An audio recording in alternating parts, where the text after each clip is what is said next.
கர்த்தரும் இரட்சகருமாகிய இயேசு கிறிஸ்துவின் ஈடிணையற்ற நாமத்தினாலே உங்கள் அனைவருக்கும் இந்த யூடியூப் சேனல் மூலமாய் கர்த்தருடைய வார்த்தையை பகிர்ந்து கொள்வதற்கு எனக்கு வாய்ப்பளித்த கர்த்தரை ஸ்தோத்தரிக்கிறேன்.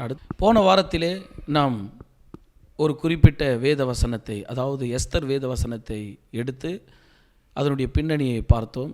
குறிப்பாக எஸ்தருடைய வாழ்க்கையில் தேவன் எப்படியெல்லாம் செயல்பட்டார் என்பதை குறித்து நாம் பார்த்தோம்.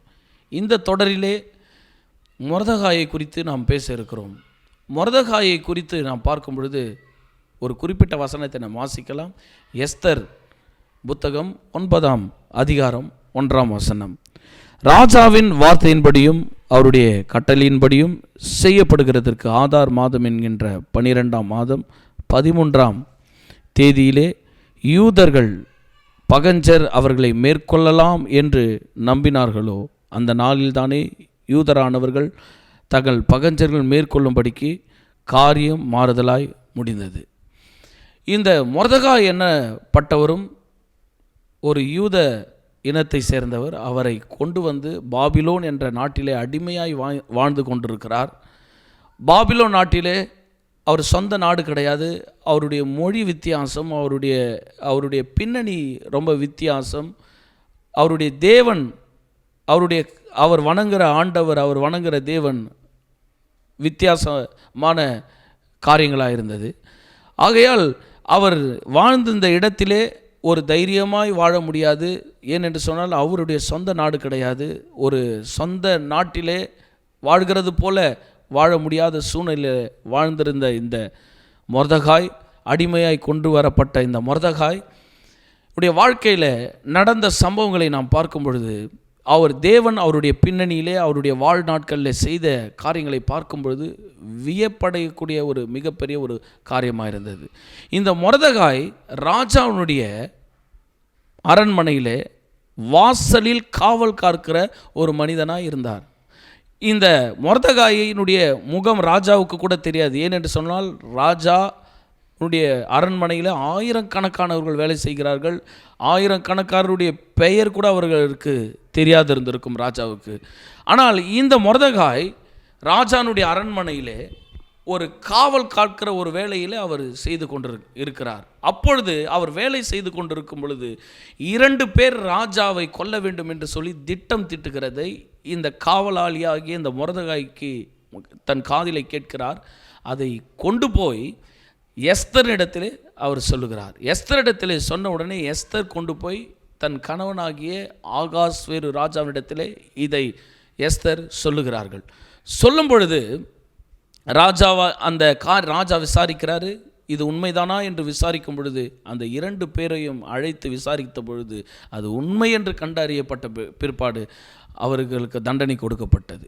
இந்த காரியம் நடந்து கொண்டிருக்கும் பொழுது ராஜாவுக்கு வலது கையாக இருக்கக்கூடிய ஆமான் என்ற ஒரு நபர் இருந்தார். அந்த நபர் ராஜாவுக்கு வலது கையாக இருக்கிறார். ராஜாவுக்கு அடுத்த ஸ்தானத்திலே அவர் இருக்கிறார். இவர் போகும்பொழுது வரும்பொழுதெல்லாம் ராஜாவை காட்டிலும் அநேகர் இவரை விழுந்து வணங்குவார்கள். இவருக்கு வணக்கம் பண்ணுவார்கள். இவர்களை வணங்கக்கூடிய நிலையில் அந்த மனிதர் இருந்தார்.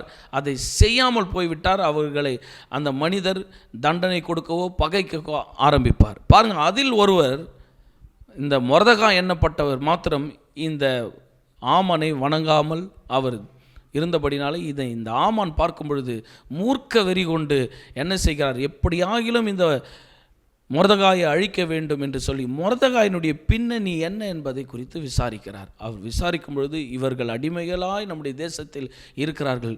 இவர்களுடைய வழிபாடு வேறு வித்தியாசமாக இருக்கிறது. இவர்கள் வணங்குகிற தேவன் வேறு வித்தியாசமானவராக இருக்கிறார்கள். இவர்கள் மனிதர்களை வணங்க மாட்டார்கள். இவர்கள் ஆராதிக்கிற கடவுளை மாற்ற இவர் நம்பியிருக்கிற தேவனை மாத்திரம் ஆராதிப்பார்கள் என்று சொல்லி கேள்விப்படும் பொழுது இந்த ஜனம் இருந்தால் நமக்கு ஆபத்து என்று சொல்லி இந்த ஜனத்தை, இந்த குறிப்பிட்ட இனத்தை அழிப்பதற்காக ஆமான் முற்படுகிறார். ஆமான் முற்படும் பொழுது இந்த சம்பவம் நடந்து கொண்டு இருக்கிற வேளையிலே ஒரு காரியம் நடக்கிறது. ராஜாவுக்கு ஒரு இரவு தூக்கம் வராமல் போகிறது.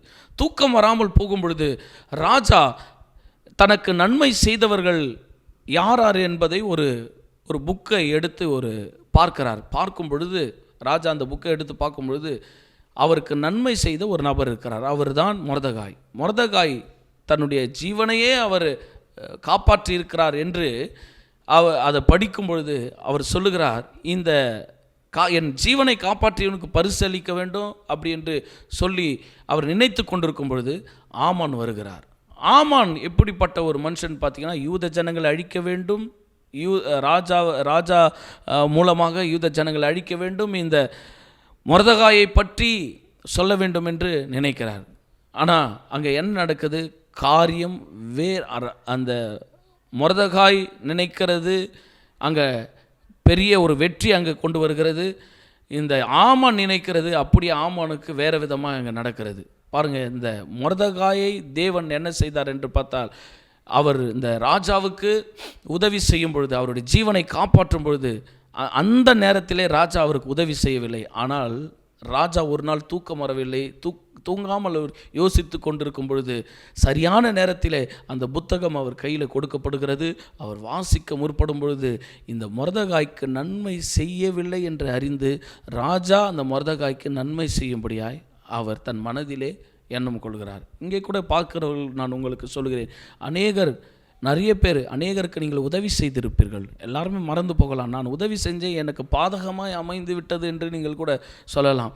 அநேகருக்கு நான் உதவி செய்கிறேன், என்னால் முடிந்தவரை உதவி செய்கிறேன், ஆனால் என்னுடைய நிலைமை மாறவில்லை, இப்படியே இருக்கிறது என்று சொல்லிக்கூட நீங்கள் நினைக்கலாம். இதே போல் தான் யோசப்புடைய வாழ்க்கையிலும் நடந்தது.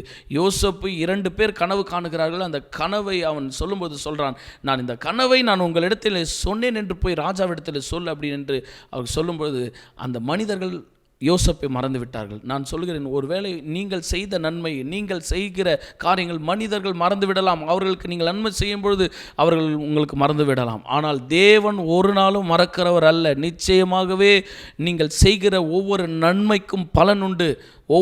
நீங்கள் செய்த ஒவ்வொரு நியாயமான காரியங்களுக்கு கர்த்தர் நிச்சயம் நன்மை வைத்திருக்கிறார். அதே போல தான் என்னவென்று சொன்னார், ராஜா இவனுக்கு, யாருக்கு? இந்த மொர்தெகாய்க்கு நன்மை செய்ய வேண்டும் என்பதற்காகவே தேவன்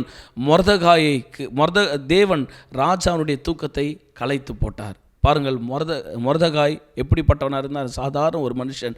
மொர்தெகாய் என்று அவருக்கு பெயருக்கு அர்த்தம் சிறியவன் என்று அர்த்தம்.